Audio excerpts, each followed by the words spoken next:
welcome back to my channel. I hope that you're doing well. Welcome to another video and welcome back to the mid-year book freakout tag.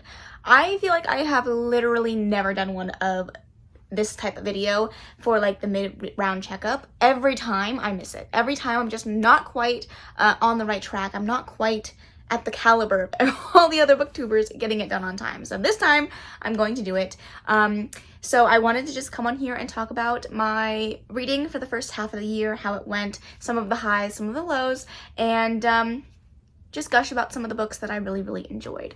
I have added one question to this mid-year book freakout tag that I feel like not everybody answers, but I like to have it just for something to look back on and see how my years are going halfway through. So let's start with the question that's not currently on the list, and then let's get into the rest of them. Also, if you would like to join me, I'm having a drinky drink because it's been a day and I need it. So join me if you wish. Let's get into it. Okay, so the first thing I want to talk about is my Goodreads goal and how I am doing.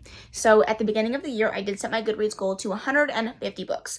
That being said, the last 2 years of my full year of reading, I have read well over 150 books. Or has it been 3 years? At this point, I don't even know. But I was trying to, set my goal to something manageable since I didn't know what it was going to be like reading with a baby. But as of the end of June, I am at 140 books for the year. So definitely going to breeze past my initial goal. I'm hoping to get an even better year than I did my first year of reading, which I think I read like 200 and maybe that was my second year. Lord, time is a construct that I do not understand. I think my best reading year was 224 books, so that is my goal. That is what I'm pushing for now that we are into the second half of the year. Okay, the first one that we're going to talk about is my best book of 2023 so far, and that has to hands down go to Still by Kennedy Ryan. If you guys have been following my channel for any length of time in the past few months, you will have heard me talk about this series. I just recently, though, read the last and final book in the series, and it has cemented itself into my favorite books of the year and my favorite books of all time. This book is so fantastic. It literally broke me and then put me back together again, and it is a phenomenal read.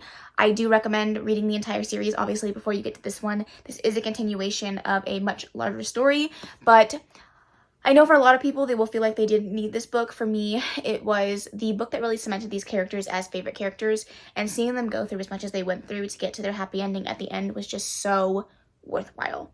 So this book follows Grip and Bristol in the very first book in the series, which is a novella called Flow.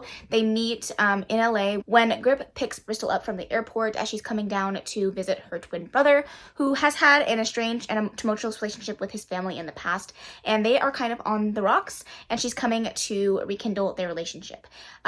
Bristol's brother, Reeson, ends up being busy, and Grip spends most of his time with Bristol. During that short little time together, they quickly realize that they have a really wonderful chemistry together and want to explore things, but things end up not working out for them in that particular time, and it's 8 years later in the start of Grip where you are finding these two characters on the path to trying to be together but not really knowing how. It is definitely a groveling hero trope. If you like that, I definitely recommend it. It's also set in the backdrop of celebrities. Grip is a rapper, Bristol is a manager of musicians, and her brother Reeson is a really successful pianist and musician. So, pianist? You know what I'm trying to say. Anyways, I am over-explaining this book, but I really think that everybody should read it. It's so beautiful. It's so wonderful. The third book does have some intense trigger warnings, so please check that out if you need to before going in. But know that the trigger is a spoiler for the book, so keep that in mind. But honestly, so well done, and I cannot wait to reread this. Then we have the best sequel of the year, and that hands down has to go to Heartless by Marissa Meyer, the second book in the Chestnut Spring series. Wow, that took me a while for my brain to comprehend that.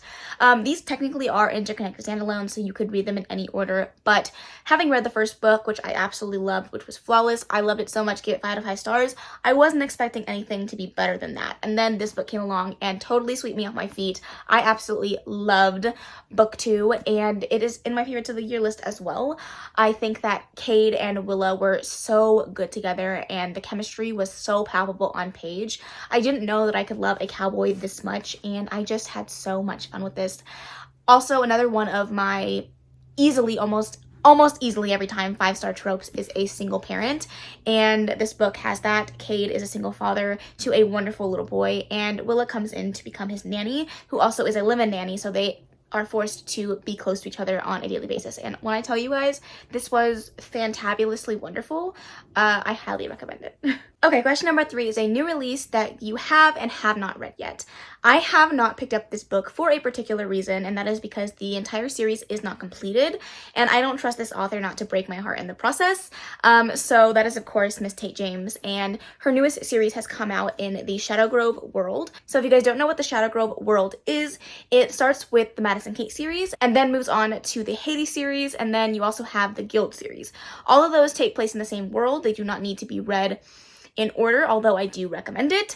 That being said, this is the next series set in that world. I really don't know too much about it. I have chosen not to read the synopsis. I do know that aside from all the other books in this world, those were all white shoes. This one is not. It is a female-male relationship, and I'm very excited to get to it. I just don't trust this author not to lead me on extremely bad cliffhangers that I will then require the next book. So I'm waiting for the rest of the series to come out, and then I will definitely be binging these books. But it is a new release, and it's one that I have not read yet. Then, of course, the next question is the most anticipated release for the second half of the year. And that is, of course, alongside everybody else, the sequel to Fourth Wing by Rebecca Yarros, which I believe is Iron Flame.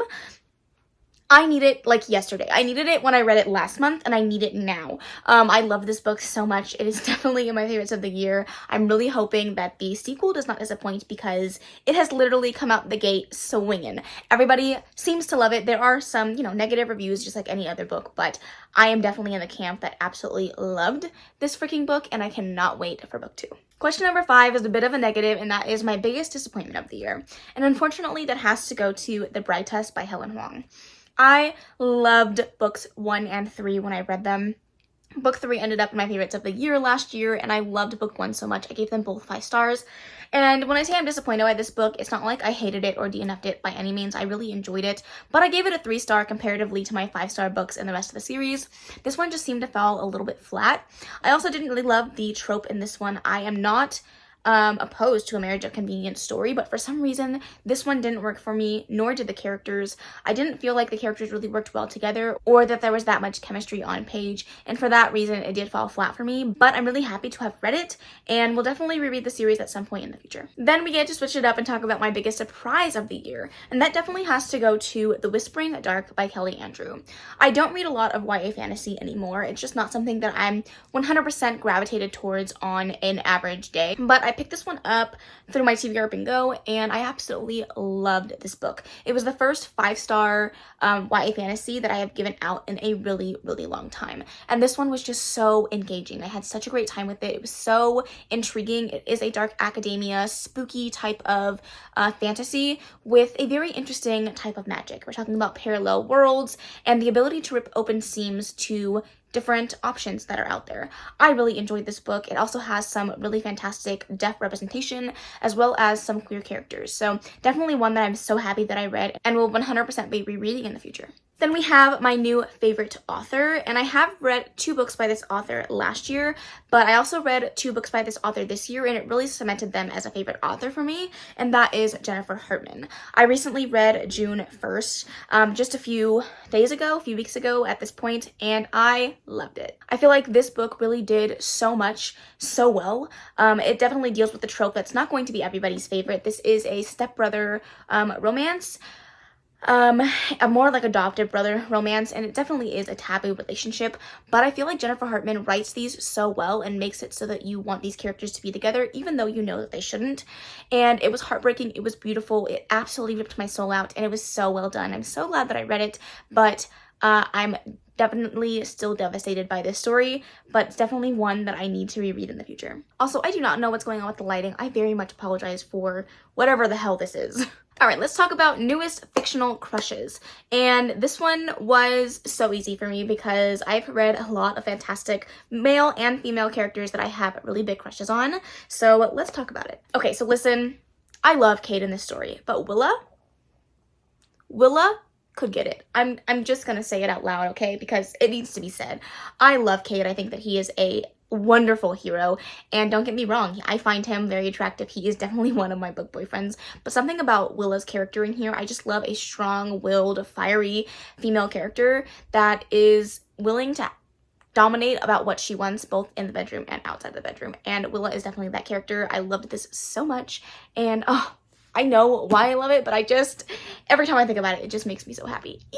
Then of course we have Knox from Juniper Hill. We have a chef. Yes, please. I love this book so much. I love a character that loves the people that they're around so much that they're willing to give and let these characters just be who they are. And I love that so freaking much.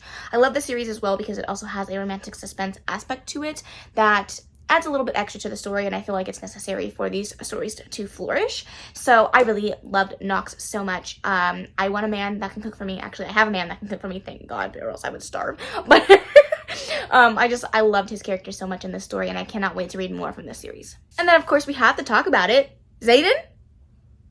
Lord have mercy!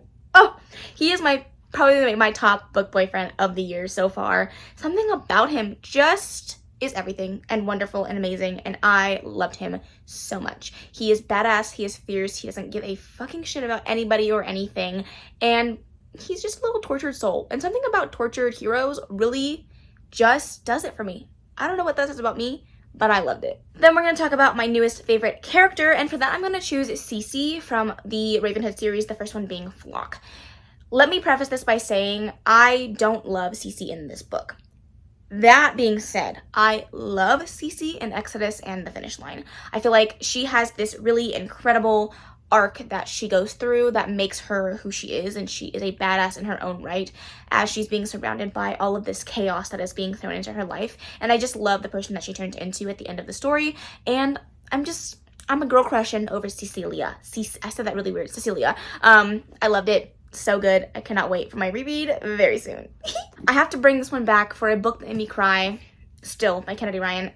Literally sobbing. I mean, just heartbroken, sobbing in the car on the way home, can barely see the road, sobbing. This book broke me to the utmost degree, and I'm still not over it. I'm still not quite recovered from the situation, and I don't know if I want to be or if I will ever be. But let's talk about a book that made me happy. Things We Hide from the Light. Lord. This book, I was cackling, laughing out loud, just having the best time of my life reading this book, and I am so happy that this author is writing books like these. They are chunky, don't get me wrong, but every single page is everything that I wanted and more, and I love these characters so much. Again, I love a good character that is tortured, and their partner just is helping them pick up the pieces, and that was this, but also with a ton of humor. Up next, we're going to talk about the most beautiful books I've acquired in 2023, and that has to go to my Fairy Loot editions of House of Earth and Blood and House of Sky and Breath. I'm not going to take them all out and show them, but just know, okay, maybe I will. They are absolutely stunning. Fairy Loot did an amazing job with these books and this series, and I'm just so glad that I was able to snag a copy, but Lord have mercy, like, you are absolutely kidding me, right?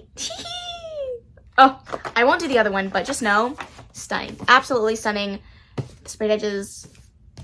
It's just everything that I could have asked for and more. Second to last question is my favorite book to movie adaptation, and that of course has to go to Daisy Jones and the Six by Taylor Jenkins Reid. I feel like if this is not your answer, what is? Because Lord have mercy, was this adaptation so good. I have not finished it yet. I have been dragging it out because I don't want it to end, but I think I have one episode left, and literally I don't understand how it could have gotten any better than what they did. They took some creative liberties, they changed a few things, but honestly I think it was for the better, and I love this adaptation so much. And the last question for this tag that is way longer than it needs to be, for me at least, I just rambled, but that is books that you need to read before the end of the year. And I have a stack of books that I just feel like need to get read before the year is up. And that is, of course, the remainder of the Kennedy Ryan books that I have not yet read. So we have Queen Move, The Rebel King, The Kingmaker, and Real, all by Kennedy Ryan. I feel like I wouldn't be a Kennedy Ryan stan if I didn't finish up the rest of these books. Then we have The Wall of Winnipeg and Me. I want to read the last Mariana Zapata that I own on my shelves, for sure. Of course, we have Powerless and Reckless by Elsie Silver. I had meant to read Powerless already, but these are definitely too high up on my priority list. Then we have A Love Letter to Whiskey by Candy Steiner. I've heard this recommended for fans of Magnolia Parks, and I did love that book, so I definitely want to read this one. Another chunky book, we have Blood Mercy by Velaroth. This is a very hyped and talked about adult fantasy romance that I've heard really good things about. I was gifted this from Karina, so thank you so much, Karina, but it's definitely one that I want to read before the end of the year. And I'm not going to pull the books because I don't feel like it, but I also need to finish the Throne of Glass series. So Tower of Dawn, Empire of Storms, and Kingdom of Ash. Need to get done before the end of the year or I will just expire from YouTube. Be out of here.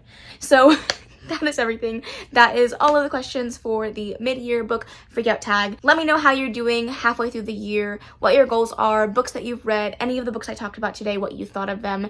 And if you want to answer any of the questions down below, feel free to do so. I would love to hear your thoughts in the comments below. That being said, that is the end of this video. I really hope you enjoyed it. If you did, please make sure to give it a big old thumbs up. Don't forget to subscribe before you leave. And of course, leave any comments, questions, suggestions in the comment section below. And I will see you in the next video. Bye. Next, baby, turn it down like a sweet and ready. Boys, keep it nice and steady. Know that you've been keeping